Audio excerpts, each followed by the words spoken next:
Pantai biru rapuh. Malam itu Jakarta diguyur hujan lebat, seakan langit mencoba menyembunyikan pertemuan penting yang berlangsung di sebuah gedung pemerintahan. Di ruang rapat lantai 4, lampu sengaja diredupkan untuk menjaga fokus para tokoh yang hadir. Aroma kopi hitam memenuhi udara, namun tidak cukup untuk menghalau rasa tegang yang menggantung sejak awal. Pintu kayu tebal akhirnya bergeser. Prabowo memasuki ruangan dengan langkah mantap, diikuti ajudan yang menjaga jarak. Begitu ia duduk, percakapan kecil yang sebelumnya terdengar langsung terputus. Tidak ada sapaan panjang, ketegasan dari sosoknya sudah cukup untuk membungkam suasana. Di sisi lain meja, perwakilan Partai Biru terlihat menata napas. Mereka membawa map biru tua berisi pesan yang sangat penting. Meski wajah-wajah mereka tampak tenang, ada getaran halus pada jemari yang menggenggam map tersebut, tanda bahwa apa yang mereka bawa bukan sekadar wacana biasa. Salah satu utusan lalu meletakkan map itu di meja, membuka halaman utama, dan menyampaikan inti pertemuan. SBY mengusulkan AHY sebagai pengganti Gibran dalam posisi wakil presiden. Ruangan seketika berubah sunyi, bahkan suara hujan di luar terasa menyelinap masuk dan menambah tekanan. Prabowo mengambil dokumen itu tanpa sepatah kata. Ia membacanya perlahan, lalu menutupnya dengan gerakan tenang namun tak bisa disalahartikan. Diamnya lebih menakutkan daripada kemarahan. Semua mata tertuju padanya, menunggu reaksi. Beberapa saat berlalu sangat lambat. Para petinggi koalisi mulai gelisah. Mereka tahu Prabowo tidak menyukai manuver diam-diam atau tekanan politik terselubung. Seorang staf muda hampir menjatuhkan pena karena tangannya ikut kaku dalam suasana mencekam tersebut. Akhirnya Prabowo mengangkat wajahnya, sorot matanya tajam, seakan menembus maksud tersembunyi di balik usulan Partai Biru itu. Dengan nada berat namun terukur, ia berkata, keputusan awal tetap. Tidak ada revisi, tidak ada penggantian. Ucapan itu membuat udara terasa lebih padat. Perwakilan Partai Biru mencoba mempertahankan raut profesional, tetapi kegugupan jelas tergambar. Mereka datang dengan harapan kompromi, namun yang mereka dapat justru tembok kokoh tanpa celah negosiasi. Prabowo kemudian menambahkan, koalisi dibangun dengan kesetiaan. Jika ada langkah yang berbeda dari kesepakatan, kita perlu mempertanyakan niatnya. Kata-kata itu tidak diucapkan dengan amarah, namun dengan ketegasan yang membuat ruangan seperti mengecil. Pertemuan itu ditutup tanpa senyum, tanpa jabat tangan hangat. Saat para utusan meninggalkan ruangan, mereka saling menatap lelah, seakan menyadari bahwa malam itu mereka bukan hanya gagal menyampaikan pesan SBY, tetapi juga telah membuka babak baru dalam ketegangan politik yang tak lagi bisa disembunyikan. Di Cikeas, suasana tidak jauh berbeda dari Jakarta yang dilanda badai. Namun angin malam yang berembus pelan tak mampu menyejukkan hati SBY ketika ia menerima laporan tentang hasil pertemuan. Tatapannya tertahan pada map kosong di meja kerjanya, seolah bayangan penolakan Prabowo masih tertinggal di sana. AHY yang baru tiba dari agenda partai langsung mengetahui ada sesuatu yang tidak beres. Ia melihat ayahnya duduk tanpa suara, memandangi lampu gantung yang temaram. Tanpa menunggu penjelasan, ia duduk di sampingnya dan menunggu dengan sabar. Ia tahu momen seperti ini hanya muncul ketika situasi benar-benar genting. SBY menarik napas panjang sebelum akhirnya membuka suara. Dengan nada berat, ia menyampaikan bahwa usulan pergantian posisi wakil presiden telah ditolak tanpa kompromi. Bukan hanya ditolak, tetapi ditutup rapat tanpa ruang diskusi. AHY menundukkan kepala, merasakan kekecewaan yang sama menyentuh dadanya. Keheningan mengisi ruangan beberapa saat. AHY mencoba menenangkan perasaannya, namun, suaranya tetap bergetar ketika bertanya, kalau begitu, apa langkah kita selanjutnya, Pak? SBY memandang putranya lama, seakan menimbang pilihan yang harus diambil dengan sangat hati-hati. Ini bukan soal jabatan, jawab SBY akhirnya. Ini tentang cara sebuah komitmen dihormati atau diabaikan. Jika sebuah koalisi mulai bergerak tanpa menghitung langkah kita, itu tanda bahwa kepercayaan sudah rapuh. Kalimat itu membuat AHY semakin memahami bahwa persoalan yang terjadi bukan sekadar politik, melainkan hubungan yang retak. Sementara itu, para petinggi Partai Biru mulai berdatangan ke kediaman tersebut setelah mendengar kabar penolakan. Wajah-wajah mereka menunjukkan kekhawatiran berbeda-beda, namun semuanya menyimpan pertanyaan yang sama, apakah mereka masih dianggap mitra, atau hanya penumpang sementara dalam pemerintahan. Saat rapat dimulai, salah satu petinggi mengemukakan bahwa penolakan tersebut tidak bisa dibiarkan begitu saja. Menurutnya, ada sinyal kuat bahwa Partai Biru sedang dipinggirkan. SBY tidak langsung menanggapi. Ia hanya mendengarkan, menyerap setiap suara yang muncul dari anggota partainya. AHY, meski emosinya bergejolak, tetap memilih untuk berbicara dengan kepala dingin. Ia menyampaikan bahwa mereka tidak boleh terburu-buru mengambil langkah frontal. Baginya, memutuskan hubungan dengan pemerintahan bukan perkara sederhana, karena akan berdampak besar pada jutaan pendukung. Namun pandangan itu tidak menenangkan semua pihak. Ada yang berpendapat bahwa tetap bertahan hanya akan membuat mereka terlihat lemah. Ada pula yang mengingatkan bahwa dinamika politik selalu berubah, dan bergerak terlalu cepat bisa membuat mereka kehilangan pijakan. Di tengah perdebatan yang semakin hangat, SBY akhirnya berdiri. Semua suara langsung berhenti. Dengan tenang ia berkata, kita tidak boleh mengambil keputusan dalam keadaan tersinggung. Kita harus memastikan langkah kita tidak merugikan masa depan partai dan generasi berikutnya. Meski suaranya lembut, ada ketegasan yang sulit diabaikan. Pernyataannya membuat ruangan kembali tenang. Namun di balik kalimat itu, semua menyadari satu hal, hubungan dengan Prabowo sudah jauh dari kondisi ideal. Pada akhirnya, rapat malam itu tidak menghasilkan keputusan final. Hanya ada kesepahaman bahwa mereka harus meninjau ulang arah perjuangan.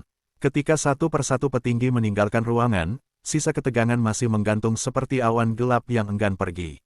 AHY kembali duduk di samping ayahnya setelah semua orang pulang.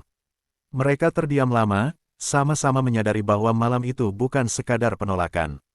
Itu adalah tanda bahwa badai politik sesungguhnya baru saja dimulai, dan mereka berada tepat di pusatnya. Pagi berikutnya, langit Jakarta masih tampak kelabu seolah ikut mengantar suasana yang semakin rumit di lingkaran kekuasaan. Di kantor pusat pemerintahan, Prabowo sudah hadir lebih awal dari biasanya. Wajahnya menunjukkan keseriusan yang tidak bisa disalahartikan. Ia tahu langkah selanjutnya harus diambil tanpa ragu. Para petinggi koalisi satu persatu memasuki ruang rapat. Mereka merasakan hawa berat yang menyelimuti ruangan bahkan sebelum pintu ditutup. Tak ada yang berani mengawali pembicaraan.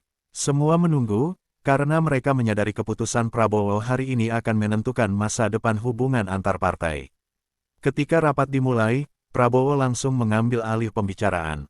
Nada suaranya tenang namun sangat tegas.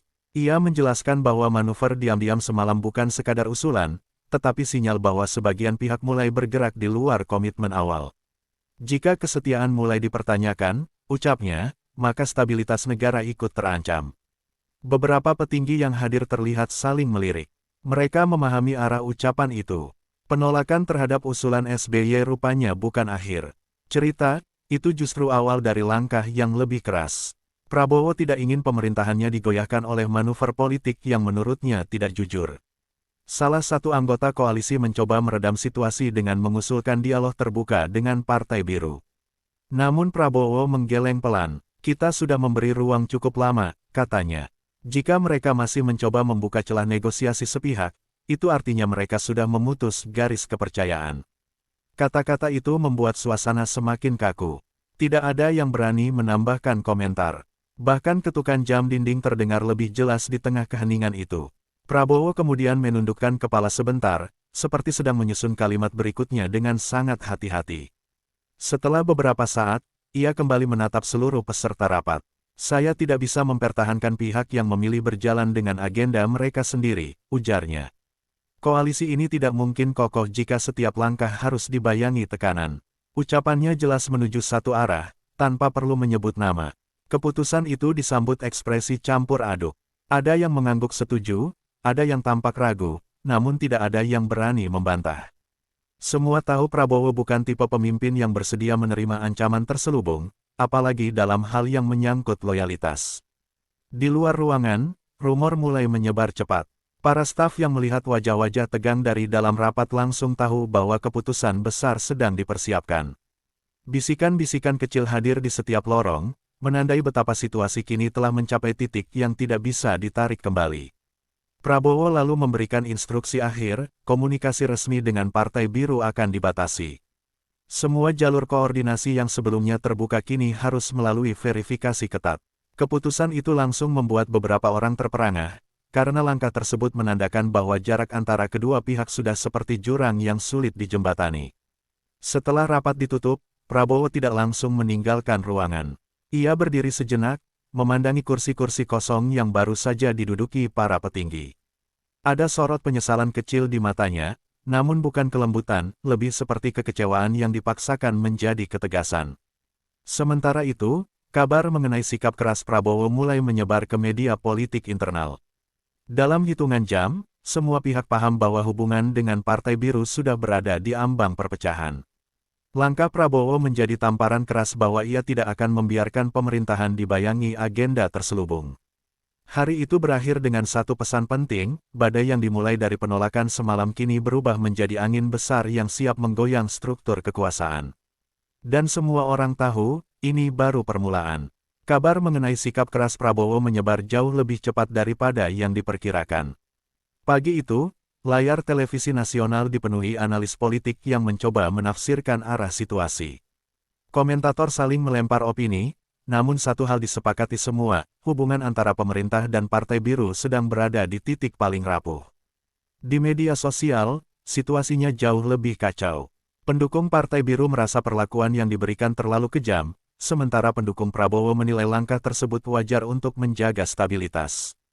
Perdebatan membara di berbagai platform, membuat suasana semakin panas di tengah masyarakat yang sudah jenuh oleh drama politik.